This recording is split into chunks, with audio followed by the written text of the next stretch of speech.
nakita natin yung mga katawagan na iba ang pagkatawag ng bride. Di ba mga kapatid, hindi general na dati pagkaalam natin na ang kaligtasan ay ganon lang, i-general. Pero naunawaan natin, sabi kanina, ang bride ay naparito. Di ba? Sabi kanina, she is not ordained to fall. Bakit? Kaya nga dati ang pagkakaalam natin, kaya siya ay itinalagang hindi mahulog dahil binantayan kasi siya ng Panginoon. Hindi pala ganon, kundi kaya siya hindi mahulog ay nakita natin kanina, she is him. Di ba mga kapatid, bahagi niya. So, salamat sa Panginoon na unawaan natin mga kapatid na lahat nito ay ang Diyos ay nariyan, ito ay kalooban ng Panginoon. So kagaya kanina ay binanggit yung ano pa kaganda nito mga kapatid, kasi itong mga statement ni Apostol Paul na kung saan, kung titingnan mo, si Apostol Paul ay yung lakad o paghahayo niya ay puno talaga ng tinatawag na pagsubok. Pero nakita natin na si Apostol Paul ay patuloy lamang. Di ba mga kapatid, meron pa siyang mga salita na sinasabi, pagpunta ko doon, hindi ko alam kung ano yung kahinatnan o anong mangyari sa akin. Pero ang Panginoon, alam niya na hindi naman ito kalooban lang ni Apostol Paul, kundi ito ay ginawa niya, sabi niya, doon sa Ebanghelyo ng Panginoon. Sa Ebanghelyo, di ba mga kapatid? So, sarap sa makita, no? Maunawaan mo talaga ang iyong pagkakinlanlan. Kasi doon sa pagkakilanlan, nandoon yung tinatawag na power and authority. Di ba mga kapatid? So, sabi nga ni Pastor kanina, ano ba yun? Yung sino yung haligi ng tahanan? Patingin si Steria sa akin. Sabi ko, hindi naman pwedeng maging haligi ka kasi ikaw yung sahig.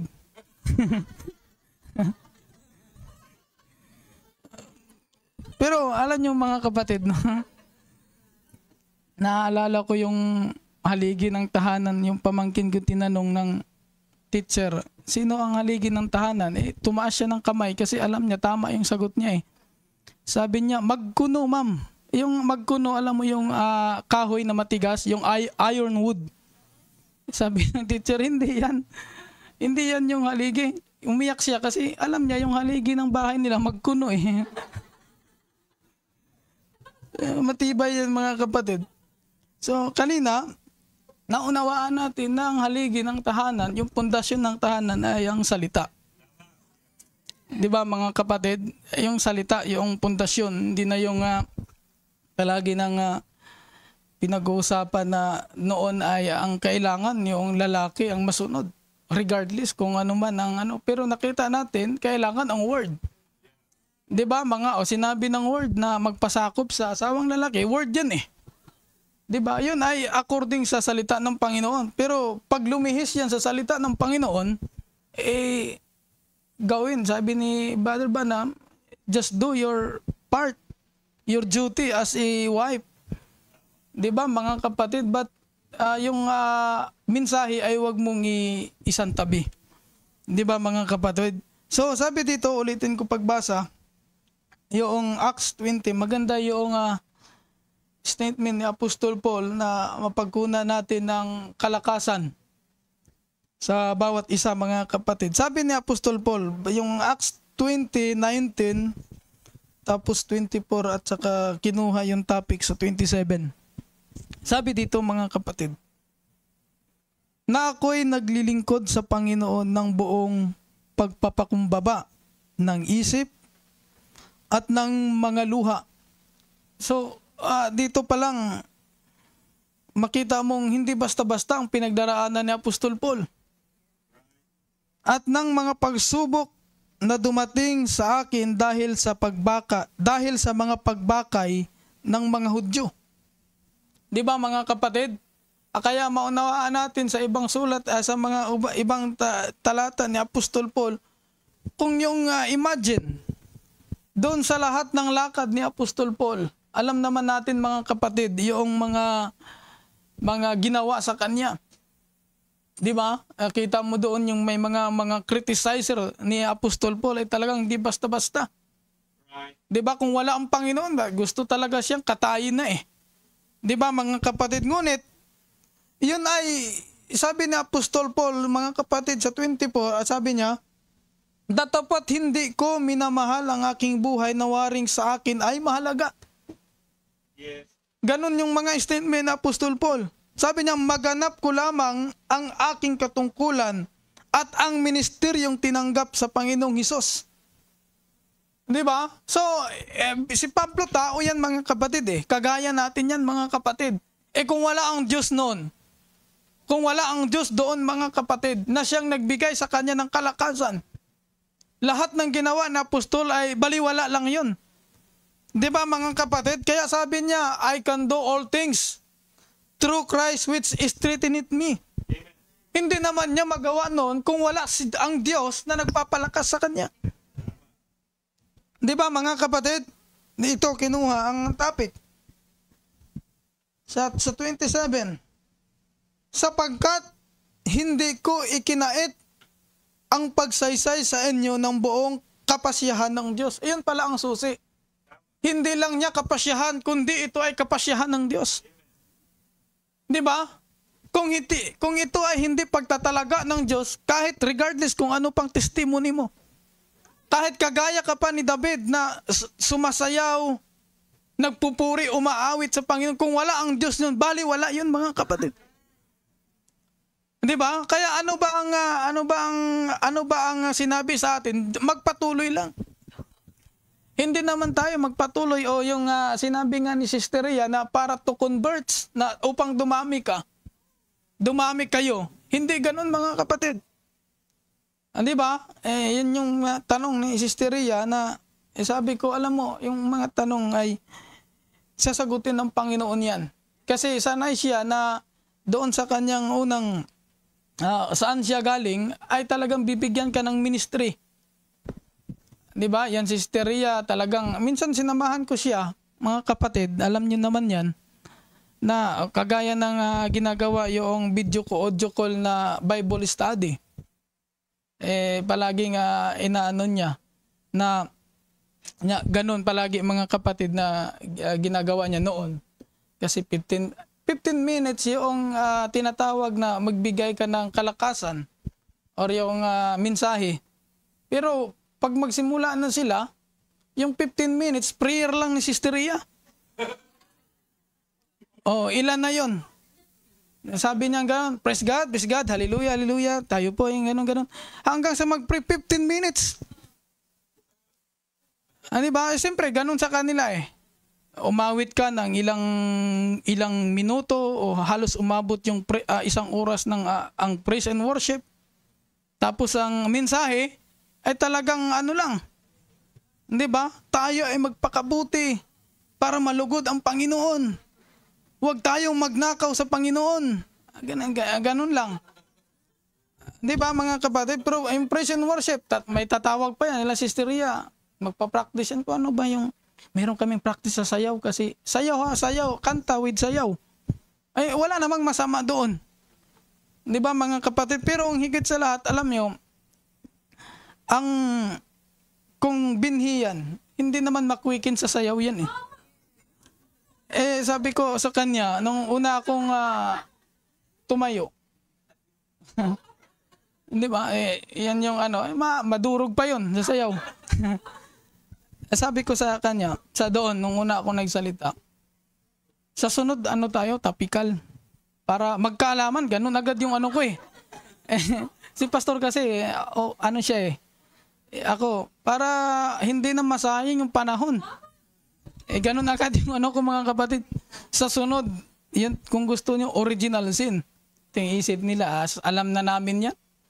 Isip siguro nila kasi alam naman nila yung kasalanan kung bakit nagkasala si Eve. Di ba? Yung isip nila, mababasa namin sa Genesis yan, kumain ng mansanas eh. Di ba? Kung hindi sana sila kumain, wala sanang kasalanan, walang sakit, walang ganon. Dahil nga binanggit noong Webes na ang original sin ay hindi pagkain ng mansanas. yun ay may kinalaman sa dugo, kaya ang ibinayad ay dugo. Sabi ko kay Sister Rhea, unang-una, before the act, bago nila ginawa, inakto, meron munang pangangaral si serpent. Hindi naman nila ginawa yun kung hindi kung hindi niya pinaniwalaan o pinakinggan. 'Di ba? Spiritually speaking, meron munang word na pinartake. 'Di ba mga kapatid? Kaya nga yung sabi nga ni Crystal kasi nga minsan nakikinig siya. Sabi niya, "Tati, yung si serpent pala ay hindi pala yun ahas na gumagapang noon." 'Di ba? Kung kagaya ng iba na si serpent ay ahas na dumaya kay Eve. Tapos yung sumpa sa kanya ay simula ngayon gagapang ka na. Sabi ng ahas, gumapang na ako, pagapangin mo pa ako. So, it's just ano lang mga kapatid, kung yun ay ahas na nasa isip natin na gumagapang sa tiyanan niya, sabi ng Panginoon, simula ngayon, lumakad ka na sa iyong tiyan. Diba? Sabi ng ahas, anong pagkakita niya sa akin? Gumapang na nga ako, pagapangin niya, gano'n. So, hindi siya doon sa iniisip na upward siya, sabi ni Brother Banam. Diba? Upright siya mga kapatid. So, yun na nababanggit natin na kumain ng prutas, ganyan-ganyan. So, nakita natin na bakit nagkaroon ng tinatawag na pagbubuntis. Di ba mga kapatid? Doon na maunawaan natin. So, iba doon sa isip o katuruan. Kasi scriptural naman yun eh. Puno. Pag sinabi nga natin mayroong kasing pakahulugan yung salitang puno. Tree dyan sa Biblia eh. Mayroong natural tree. Mayroon ding tinutukoy na tree ay person. Symbolikal mga kapatid, di ba? O pag sinabi mong sabi ng Panginoon, siya yung tree of life. Di ba? Hindi naman siya tumutukoy na yung puno doon sa yung tree of life ay Nara yun. Or Jimilina ba yun? Di ba mga kapatid?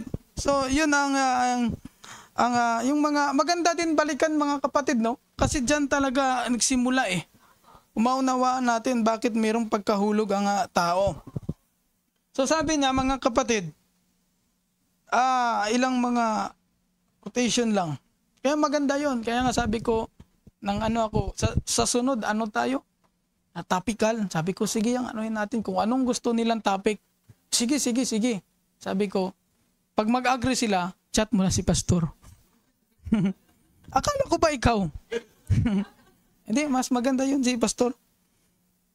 So, sabi niya dito mga kapatid,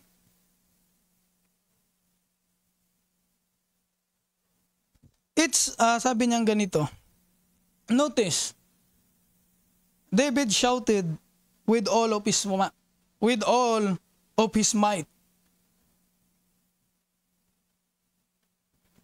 And he screamed, and he jumped, and he went through every religious motion that there could be. And still, God was not in it, and his motive, and his objective, and everything was right. But he went go wrong way with it. Just kung titingnan natin mga kapatid, hindi natin sinasabing mali yung tinatawag na order. Kahit gaano ka fine order yung nasa loob ng iglesia, hindi natin maganda yun mga kapatid. Di ba? Pero kung ang Diyos wala naman noon, wala yun. We are not against doon sa magandang order. Di ba mga kapatid? Ngunit maunawaan natin na kung wala naman ang Diyos doon, yun lamang ay it's just doing of man lang na walang tinatawag mo na totoong buhay. Wala yun mga kapatid eh. Di ba? Babalikan natin sa Apostol Paul. Lahat ng mga paglalakbay na apostol, hayo dito, hayo doon mga kapatid. Di ba? Kung wala ang Diyos noon, ano ngayon kung hayo ka ng hayo kung saan-saan? Kung yun naman ay hindi commanded by the Lord o hindi yun nais ng Panginoon. Di ba mga kapatid? Kung hindi yan doing God's service. Sa'yo lang yun. Di ba mga wala eh. Kaya nga, merong palaging inspiration ang Panginoon. Pag ang ikaw gumagawa ng isang bagay, kahit gaano ka hirap yan mga kapatid, pag sa Diyos yan, at yun ay commanded by God, ang Diyos ay nandoon para mag-back up. Baback upan ng Panginoon yan. Naman, naalala nyo si Moises, umiyak siya. Ano ang sabi ng Panginoon? Why cry? Speak the word. Ano ba mga kapatid? Ganon si Moses. Alam naman, ang daming beses na pinatunayan ng Panginoon kay Moses. Hindi siya pinabayaan, pero mayroong pagkakataon na kung saan corner na si Moses. Di ba?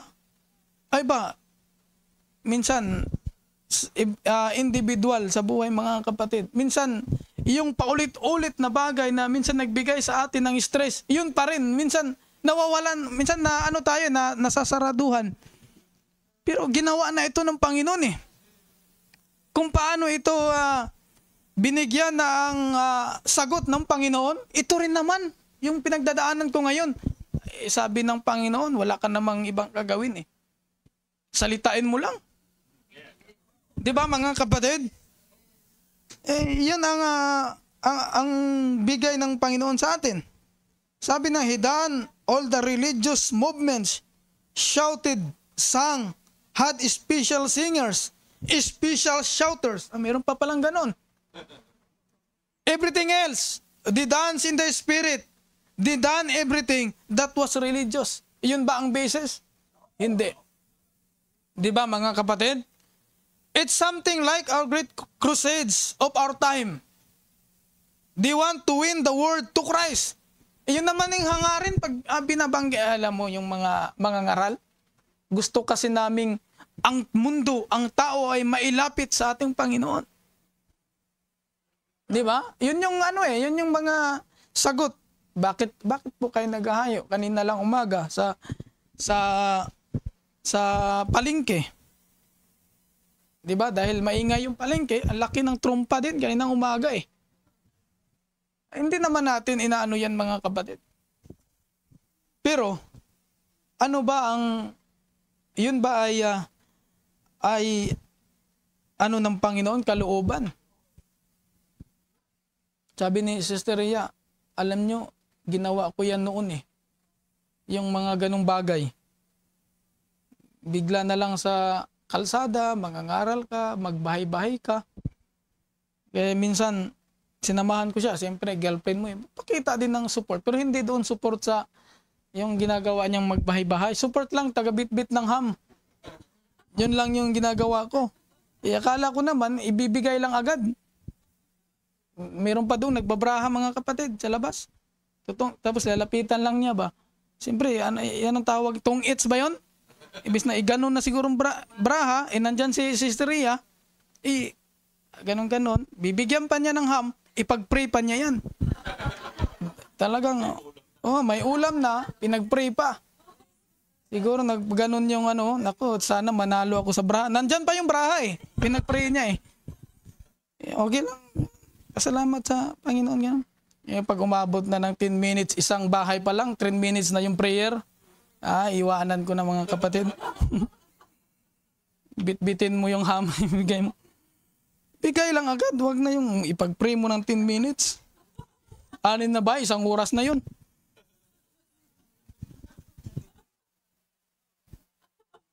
Ayun yung damdamin niya na alam mo, with sincere yan na ginagawa natin eh. Pero alam mo bang merong sincerely wrong? Diba? No question about doon sa ginawa mo kasi seryoso ka naman talaga. Diba? Di bali nang mag-ulam ka ng tuyo para makapagbigay ka lang ng ham. Sincero yung mo, pero tingnan mo kung tama ba. Diba? Nangaral ka ng yun mga kapatid, salamat sa Panginoon kasi yung dahil sa pag-aaral nila ng Biblia, yung utos sa kanila ay wag nang makinig ng ibang doktrina. Dahil nga magkaiba kami ng pangangaral. Magkaiba kami ng mensahe na kinakain, siya, alangan naman na ganon. Ito yung ano niya, nakikinig din siya sa akin. Siyempre, pinapakinggan. Dati kasi wala kaming pakingganay. Yung, sabi ko, nabisaya ng mga kapatid. Yung mga ganon ba? Mag-share ako, sa kanya yung tama. Gusto niya sa kanya yung tama. Sabi ng ganon. I-sharing kami. Nabago yan mga kapatid kasi imbis na nung ang akala ko ay patindi na yung ano ba, yung squeezing sa relasyon namin. Pag ano tawag yan mga kapatid? 'Di ba? Ganun. Sabi niya sa akin, alam niyo naman ng kwento, 'di ba, na pag dahil 1 taon wala kaming communication. Kung hindi lang nagpapasko, hindi niya ako i-greet Pero yun pala ay palagi niya akong inabangan sa terminal para makita niya ako mga kapatid. Dahil naglakas ng loob siya na magpakita na sa akin, masaya din siyang ibinalita na hindi na siya Katolik. Tama ka nga yung mga imahe-imahe. Mali ngayon. Alam mo bang Christian na ako ngayon? Born again na ako.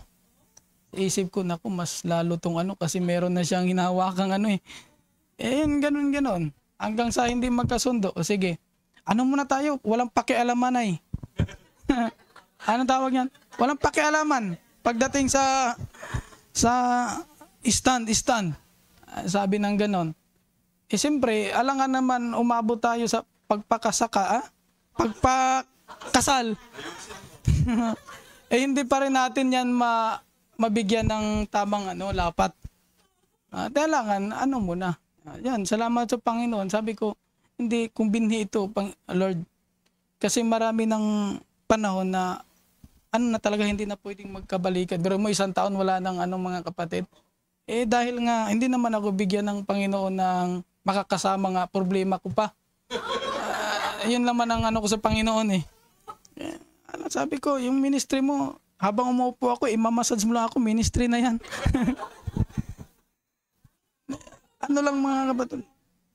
Yun lang yung ko dati. Pero alam mo, mas maganda kung ano yung pinag-i-enjoyan ko at pag-i-enjoyan mo rin yun, pakasaya. Hindi lang yung dahil asawa mo ako, okay na sa akin, naging ganun. Hindi. Kung paano mo makitang masaya ako, nag-i-enjoy ako, pag ipaunawa ng Panginoon sa iyo yan, mag-i-enjoy ka rin. Diba? Sabi ng ganon, it's something like our great crusades of our time. They want to win the world to Christ. There is no such a thing. Great landslide, revivals, great things happening. If they could only realize that day has passed, she is doomed. But they are building crusades, organizations, and everything. But the result is just about like it was David's time. It didn't work. Di ba mga kapatid? It didn't work. We go and have a revival. Some of our great evangelists today, they say that they have 30,000 converts in 6 weeks time. Ang dami. Di ba mga kapatid? Yun ba ang beses? Di ba? Kasi yun ang kadalasang turo na kailangan mag-soul winning ka, makawin ka ng kaluluwa para yung reward ng Panginoon sa'yo, nag-aantay na yung crown of life. Ganun Di ba mga kapatid? Nakita mo, hindi mo naman pala Sabi kanina, binasa. Ito, pambride lang, sabi kanina. Ang pagtatalaga ng Panginoon. Di ba mga kapatid? Sabi ni Pastor, saan ka pinili? Sabi ni Apostol Paul, saan ka pinili? We are chosen in Him. Di ba mga kapatid? And then, kailan daw? Before the foundation of the world. Ayaw ng karamihan yan Kasi ang gusto ng iba, kailangan paghirapan. Di ba mga kapatid? Hindi mo naman na magawa yan sa yung not by your or our own good works. Di ba mga kapatid? And a year from there, go back, they can find 30. There is something wrong. What is it? It's just the same thing David done. Great dignitaries, great man, great preacher. Dami sa atin ganun ngayon. Greater schools, great authority, but still they are consulting an all denomination instead of looking in the face of God's word and see when its seasons on. Amen. Di ba mga kapatid? You can raise a certain food, but just a certain times of the year. Ganun lang. 'Di ba mga kapatid? Ano ba yung pinaka main thing doon sa isang gawain? Yung word. Ang sabi naman iba word. 'Di ba? Praise and worship is a part of God's word. Ang sabi ng Biblia, kailangan nasa espiritu at katotohanan. So ang basis palagi ay truth. Yung word na truth. Hindi yung regardless kung ano man yung katuruan natin, ang mahalaga nagsama-sama tayo with. 'Di ba? With a good intention o good spirit. Ang sabi ng Panginoon, ang basihan palagi ay ang kanyang salita. Yung word, mga kapatid. Now let us see what happened. Although their religious emotion and stuff was great, their intention was great. Their crusade was great. Their singing was great. Their dancing was great. Their shouting was great. Their music was great. And they had the ark. What good is the ark without God?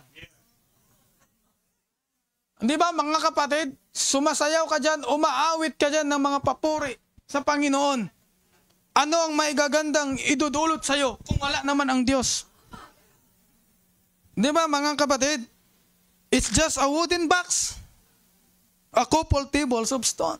Di ba? Kasi nung alam mo yun yung ark na ipapasok na doon, si David sa sobrang kagalakan niya. Di ba? Naghubad pa nga siya, sumasayaw siya eh. Anong nakita ni Michael na anak ni Saul? Di ba mga kasi Michael? Sabi niya, that's like taking communion, being baptized. What good does it to do? Be baptized if you're not first repented. Pinag-usapan natin yung repented. Ano ba ang totoong pakahulugan ng repented? Di ba? What good does it? Take communion. Become a hypocrite.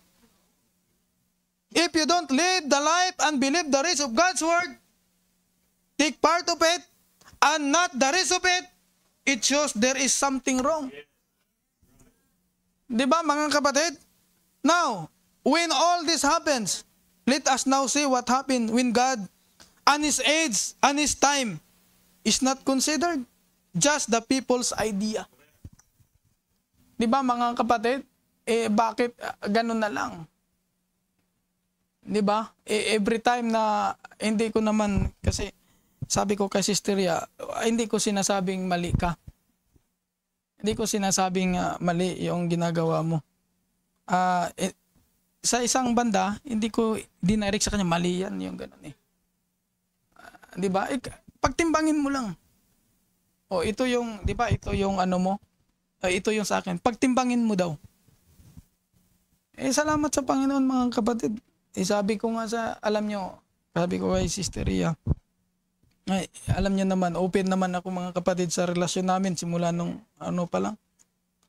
Wala namang magaganap na kasalan sa atin kung yung rason na ang mahalaga ay isa lang naman ang Diyos na pinaglilingkuran natin. Sabi ng mama niya, alam mo, nak naman tawag niya sa akin eh. Regardless, kung ano, nandoon si Sisteria, nandoon ka, pag-usapan nyo lang. Iisa lang naman yung Diyos yan. Sabi niyang ganun eh. Sabi ko naman, Rhea, paano kaya kung magkaanak tayo? Saan kaya sasama yung anak natin? Diba? Yan yung ano eh. Salamat sa Panginoon mga kapatid. Siguro dala na rin ng kagwapuhan, talagang doon dyan mga kapatid. Sumama. Naku, nandito pa naman yung Vice President. Vice lang din na niya. Hindi pala. Ako lang yung pangalawa mga kapatid. Pangatlo lang si Brother William. Kasi meron talagang number 1 doon sa sakyan. Hindi ko na lang sasabihin. Until now, mystery pa yan. Lihim pa yan sa inyo mga kapatid. Basta, ang mahalaga, pangalawa ko. Pero pag mag-retire na siya, siyempre, number 1 ako nun. So, sabi niya mga kapatid, ito mga kapatid, sabi niya, probably, he was a farmer. Ikinuwento ni Brother Branham si Sarai at si Abram. He lived in a valleys of the Shinar there and live an ordinary life. Kagaya sa atin. Ang tingin sa atin, sabi kanina, nagtitinda ng uling. Di ba mga kapatid? O ano pa man ang tinitinda, ordinaryong ano lang. Di ba mga tao? He probably went out in the daytime and got his meat from the bush and picked berries and lived that sort of a life. Just an ordinary man. There was nothing special about him. O sabihin natin, pinanganak kang mayaman. Maaaring sa tao ay special ka, paningin ng mundo. Di ba mga kapatid?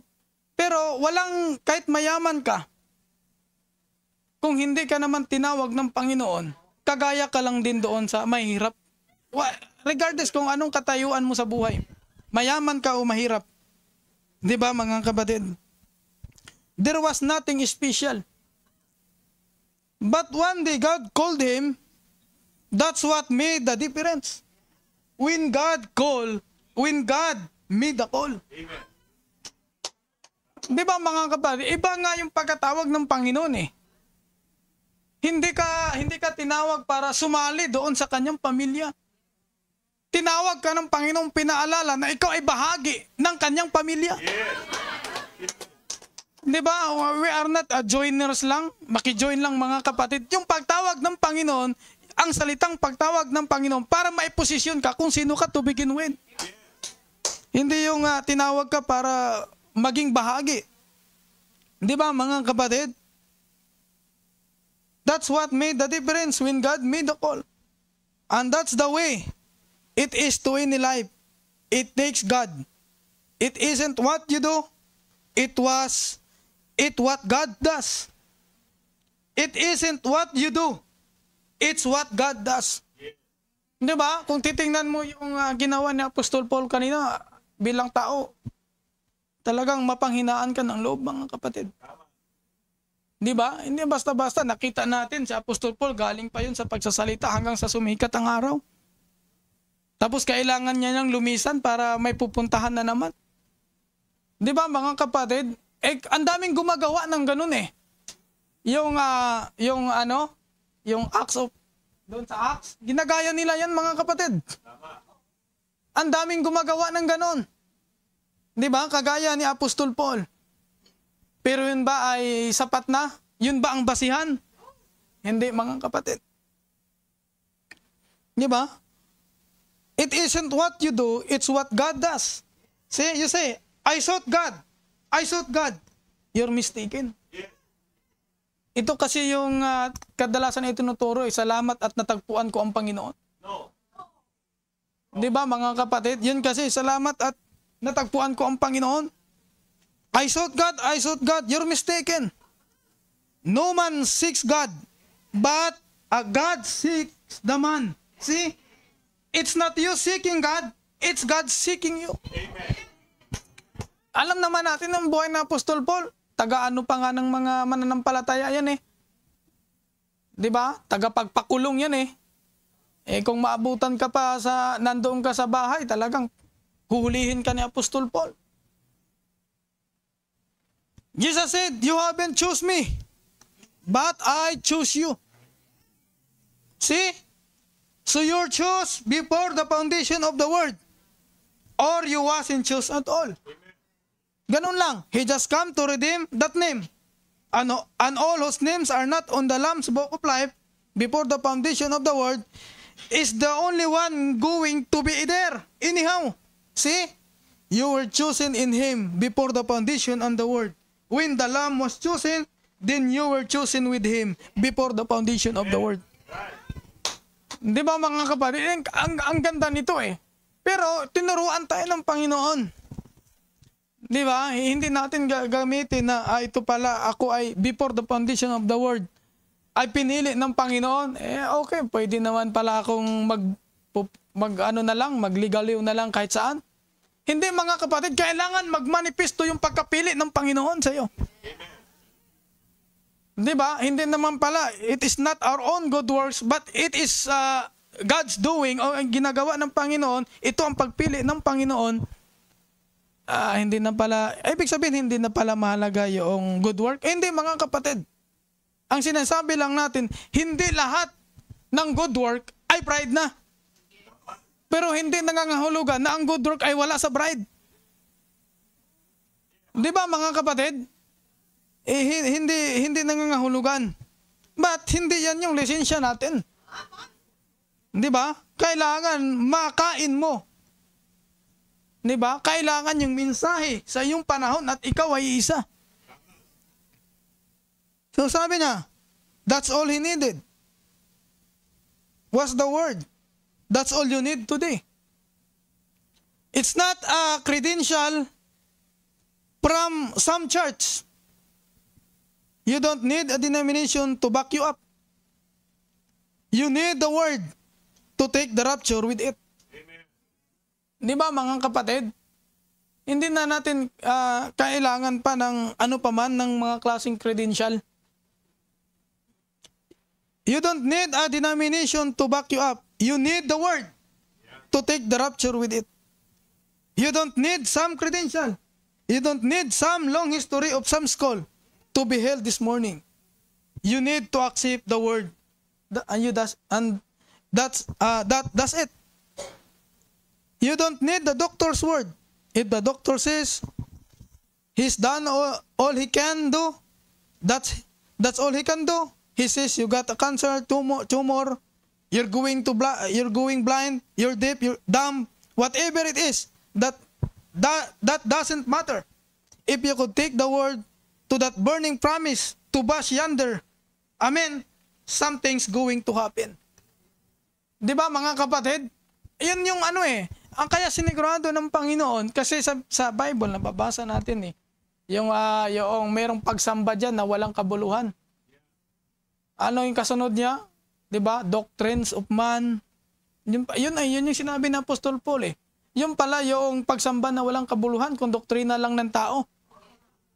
'Di ba? Anong sabi kanina, yung hinahawakan lang nila yung binanggit ni Brother John, yung argument. Hindi naman doon nababasa yung tama at kung sinong mali doon sa argumento Kasi hindi ka naman papayag for sure na mali yung hinahawakan mo Ganun din ako. Paano matapos yung argumento natin dyan? Di ba mga kapatid? So hanggang doon lang.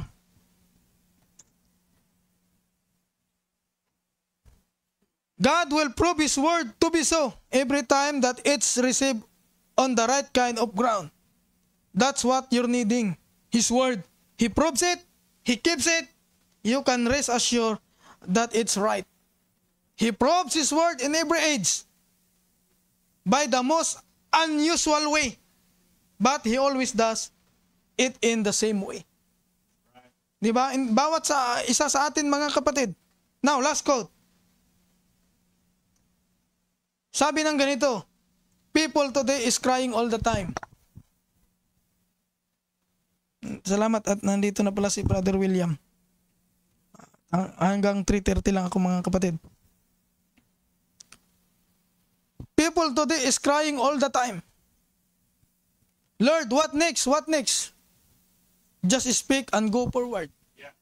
Di ba? Ang ganda ng Panginoon That's right. God has commissioned us to do something. Let's do it. Don't stand around and think about it. Say, how can it happen? Well, this is that. Make any difference? If God said do it anyhow. He is still the same, the God of miracles. Kaya nga ang Panginoon, mga kapatid, kung si Pablo bilang tao lang, sabi ni Apostol Paul, nakita natin yung lakad niya, ang dami ding mga trials. Di ba mga kapatid? Pero nandyan palagi ang Panginoon. Hindi usapin dito kung ano yung ginawa ni Apostol Paul eh. Kundi yung ginawa ng Diyos doon kay Apostol Paul. Di ba? Being tao, matagal na bilang sa individual, mga kapatid, sabi ko nga, binigay ko lang ng example, mabalian lang ng buhok. Gusto na nating sumuko. Di ba, mga kapatid? Napilay lang yung buhok. Ang sabi mo, ay yung patutuo mo, para akong dinaganan ng mundo. Di ba, mga kapatid? Pero tingnan mo ang Panginoon. Ano bang taong yan? 2025. Kasaglit lang eh. Halos mangangalahati na naman yung taon. Di ba, mga kapatid? Anong buwan na ngayon? Abril. Kabilis ng panahon, mga kapatid. Salamat sa Panginoon. Di ba? Pinadali ng Panginoon. Di ba? Kasi gusto na natin o gusto ng Panginoon kung paano mo kanais na makasama ang Panginoon. Ganon din yung damdamin ng Panginoon eh. Di ba? Doon sa katapang mangaral ni Apostol Paul, regardless kung ano nakapalibot sa kanya, mga kapatid, kung hindi kalooban ng Diyos, kung hindi damdamin ng Diyos yun, wala yun. Di ba? Sabi ko nga kay Sister Ria, tingnan nyo, Sister Ria, parang kailan lang kinasal tayo. Di ba? Ngayon, anong buwan tayo kinasal? December. Anong araw yon? Pizza ba yun? 8, 7. Kalimutan, mga kapatid. O 7. Ngayon, ano na mga January, February, March, hindi ko man nakalimutan, di lang maalala minsan. Mahalaga. Sabi nga, nakita ko kay Sister yung mga kapatid, sabi niya, tuwing mananalamin ako, mukha mo ang nakikita ko. Sabi ko, yun ay tanda ng grabing pagka-inlove mo sa akin. Pero yun mo, manalamin lang siya, mukha na niya yung makikita ko. Talaga, Sister talaga, no? Tama, mga kapatid. Diba? Siyempre, hindi kumpleto ang sambahayan kung walang sahig. Sabi nga kanina, walang haligi. Ako, haligi ako. Siya yung ilaw. Yun yung palagi. Tingnan mo, mga kapatid, ang Panginoon.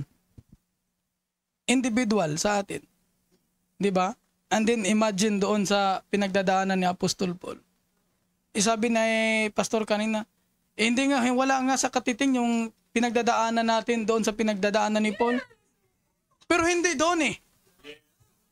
Di ba, mga kapatid? Ang tanong or yung pinaka-bottom line, kung paano gumawa doon ang Panginoon sa time ni Apostol Paul, ganun din naman sa atin eh. Ginawa ni Paul yun.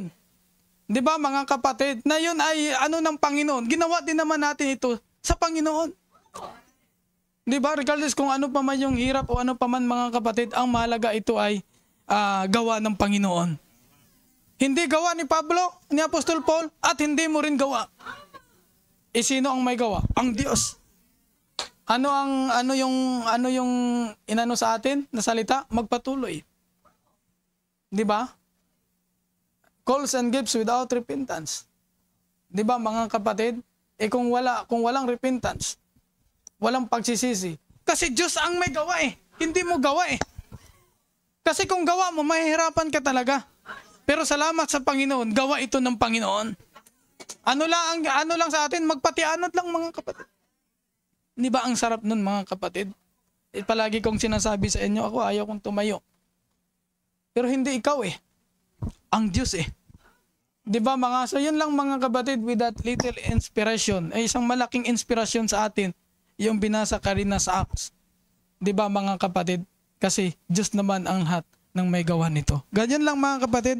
God bless at magandang hapon sa ating lahat.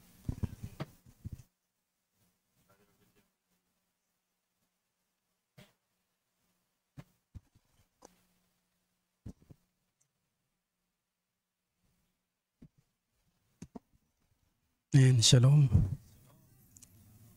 Amen. Salamat sa Panginoon. Naintindihan natin si Sister Rhea dahil bago pa lang dito talaga sa message kung tutusin. Ang damdamin ng Panginoon na gusto rin niya na lahat ng masharean ay tanggapin.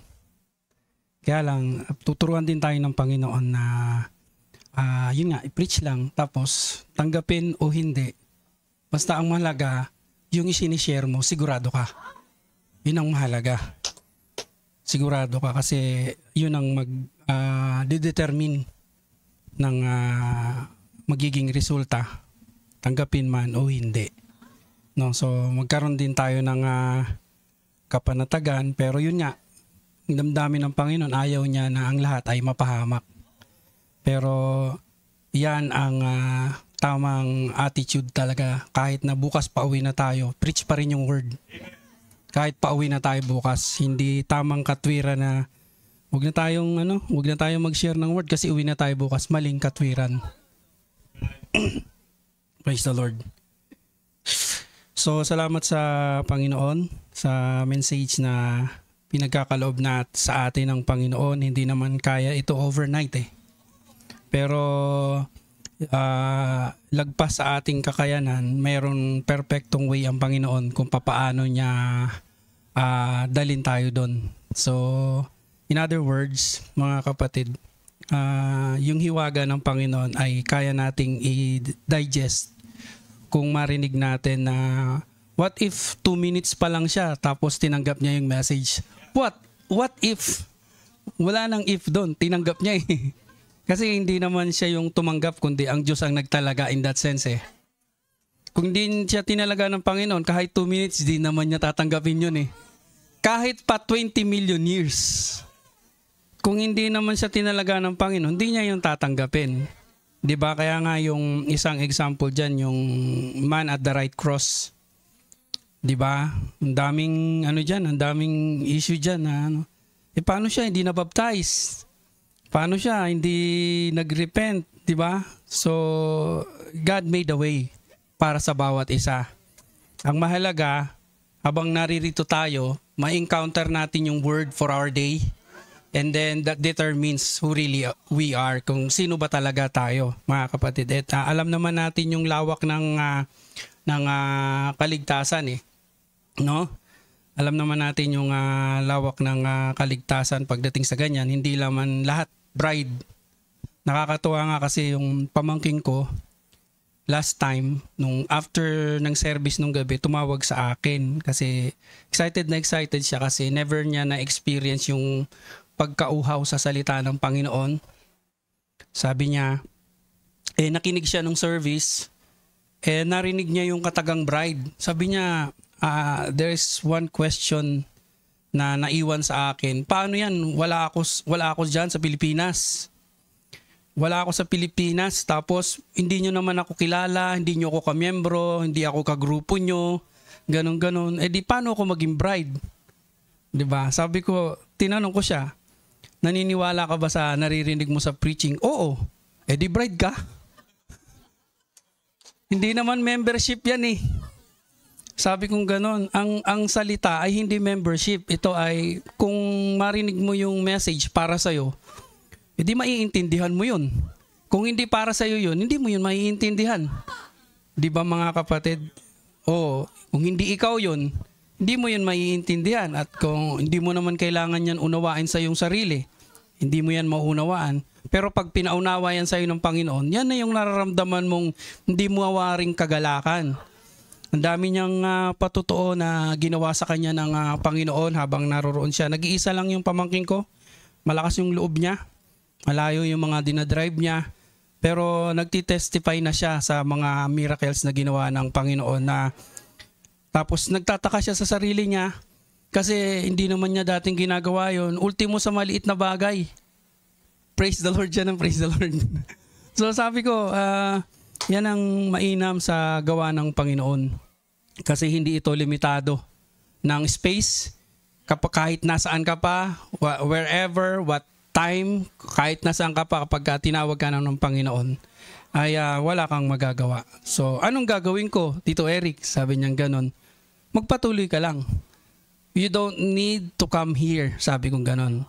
para lang for your para bang ano ka lang, masyahan ka or whatsoever. Kasi kapag ka gusto ng Panginoon daling ka dito, ikaw mismo hindi makakapigil. You don't need to come here para lang sabihin, oh ayan, membro ka na ng bride. You don't need to come here. Tumuto ka muna sa message. And then time will come, pag dinala ka dito ng Panginoon, walang sino makapipigil.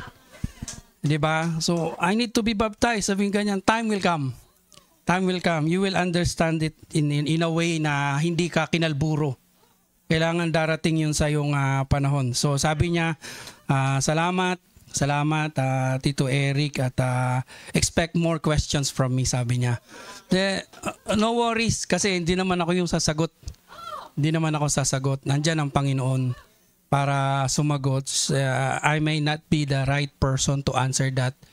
Just keep on listening. Hook ka lang lagi sa live streaming. That's the best prescription na pwede kong ibigay sa'yo because it's very madali nang kumunik. May free wifi ka lang. Pwede mong balikan yung mga lumang services. At kung ayaw mo ng pinangat, gusto mo, itiyak mo ang yung schedule sa live streaming. Kung ayaw mo ng pangat or whatsoever. I'm sorry for the word. Yung mga nakaraan na, for reference lang, kung ayaw mo ng ganun, gusto mo live streaming, ikaw mismo, late lang na mga 10 seconds but it doesn't matter. Ang mahalaga is your desire. Is genuinely nakatag doon sa word. Kasi sabi ko ganun sa kanya, there's a lot of doctrines kahit nasa bansa ka ng Hapones. Marami dyan mga gawain. Pero why is it that sa akin ka nag-inquire at kay ate? Ang dami naman dyan pwede mapagtanungan regarding sa Word of God. Oo nga tito, sabi niya, oo nga tito. And every explanation na naririnig ko sa service nyo, sa gawain ninyo, sabi pa niya ninyo. Pero gustong-gusto niya na maging part ng bride. Sabi ko, hindi mo ginusto maging part ng bride. Ginusto ng Diyos yan, kaya wala kang magagawa. Sabi niya, every preaching, teaching na naririnig ko sa kanya, sabi niya, there's something in my heart. Hindi ko ma-explain. Pero I believe it with all my heart, sabi niya. Then that's good. That's good. May the Lord bless you more sa journey mo dito sa ministry mo. Alam ko may ministry kang gagampanan. Lahat naman ng bride ay may ministry kinagampanan. So I'd like to give back the glory to God regarding this. Yung pamangking ko na yun mga kapatid sapagkat hindi rin biro yung kanyang mga pinagdadaanan. Gayunpaman, mula sa mga malaburak na kalagayan, may lumabas na bulaklak ng lili. Amen. Kaya salamat sa Panginoon sa bagay na yan mga kapatid. Now, konti lang kasi andito yung Vice President. Sino ba? Hindi, ikaw Vice ka, di ba? Sino yun? Secretary of National Defense? Okay. So, praise the Lord. Konti lang din na susug regarding so as the Lord leads, sabi ni Brother Branham, mga kapatid, hallelujah, now we are going to use like a Sunday school lesson, and it's not directly or directed rather, and it's not directed to any certain persons, hindi para patamaan ng sinuman or anything, just to the church, the body of Christ that we are trying to lead to deeper thoughts and higher objectives. Believing that the coming of the Lord Jesus is at hand. Amen. We believe this has been preached since 1960 when yung 1965 ito pinreach ng prophet. Amen. Believing that the coming of the Lord is at hand. That much more, it's 20 years closer than it was the first time I come in Shreveport. Oh, so much has happened since that time. Alam niyo naman ang ministry ni Brother Branham. 1965 ito. 1940s, nag-start yung recording ng tapes, di ba? Mga kapatid.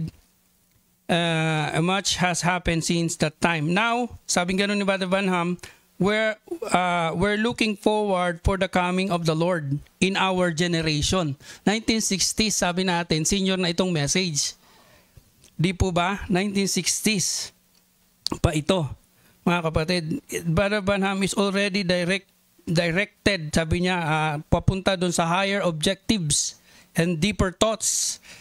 Sabi niya, in generation, I'm not looking for revival in our generation. Right? So, from this thought, mga kapatid, the reason why I brought this up, because until now, mga kapatid, it is very plain when you see other services in this message, mga kapatid, they are still waiting for the revival in a way na parang gagawin nila lahat para lang ma-revive yung grupo. But since 1965 pa, sinasabi na ni Brother Branham that he is not looking for any revival for his generation pa. What he is waiting for? Sabi niya ganon, I'm not looking for revival in our generation. I'm looking for the coming of the Lord in our generation. And the coming of the Lord, mga kapatid, is in manifold. The coming of the Lord in bride form, and the coming of the Lord Himself sa rapture. Di ba mga kapatid? Yan ay coming of the Lord, mga kapatid. So, pag sinabi mo naman yung coming of the Lord, yung rapture lang, hindi naman siya tutungtong dito sa lupa. Pag tumungtong siya dito sa lupa para to fulfill na yung Revelation 11. Pag sinabi mo namang, wala pa yung coming of the Lord, edi wala dito yung entire Holy Spirit, which is He Himself. So, di ba mga kapatid, from that statement ng prophet, mga kapatid, kala mo kahit 1965 na, he is still waiting for the coming of the Lord, but he is really stating the full coming of the Lord na matanggap ito ng predestinated seed. Nang sabihin niya sa kanyang mismong iglesia na I'm positive, you don't get it. So para saan yung pangangaral niya ang pag-i-store ng food sa kanyang tabernacle kung hindi ito makukuha ng believer? And that's what he's telling nung in-open ng Panginoon yung seven seal, that the coming of the Lord is in the form of His body. Amen. Yan mga kapatid, at pag kumpleto na yung body of the Lord, then we will go. Diba? So it also speaks of the coming of the Lord. Our rapture speaks about the coming of the Lord eh. Diba mga kapatid, until the Lord comes. Ginagamit nating salita yun mga kapatid na kaya nating intindihin na it also speaks about our going home. Di po ba mga kapatid? Now, referring to Acts chapter 20, verse 27, ang sabi ni Paul after na testimony niya ng kung ano yung pinagdaanan niya sa ministry na kanina pa sa atin idinidiin na wala man kahit 10% na pinagdaanan natin. Amen? And thank God. Thank God. Alam ng Panginoon kung ano yung kaya natin i-manifest. Hindi yung dahil pinagsanayan natin yan, nag-training tayo ng muscle natin para makayanan natin. Alam ng Panginoon kung ano. In fact, mga kapatid, we are living on a golden age, relaxing time, na kung saan mga kapatid, but in a different way ni Satan kung paano atakihin ngayon yung true church. Most deceiving way, paano atakihin niya yung church para ma-fulfill yung prophecy regarding Matthew 24 that if it were possible, it will deceive the very elect. If it were possible. So, kailan yun, mga kapatid? Sabi ni Brother Branham, this is that day. Gagawin lahat ng kaawa yung kanyang tactic. In other words, mga kapatid, ultimo yung message, ipipervert niya to deceive the very elect if it were possible. Ganun ka-infallible as part of His Word. Hindi ka madideceive kahit anong gawin ni Satanas na pag-pervert at pag-misinterpret, pag-mislocate ng word for your day, regardless kung matagal ka na sa message or bago ka pa lang sa message, ang basis is kung elect ka. Hindi ka talaga madideceive. You will hear from your inside teacher where to proceed, when to proceed. Di po ba mga kapatid? So of course, padaling sabihin sa conclusion yan mga kapatid, pero it takes life talaga. It's a daily basis in our life where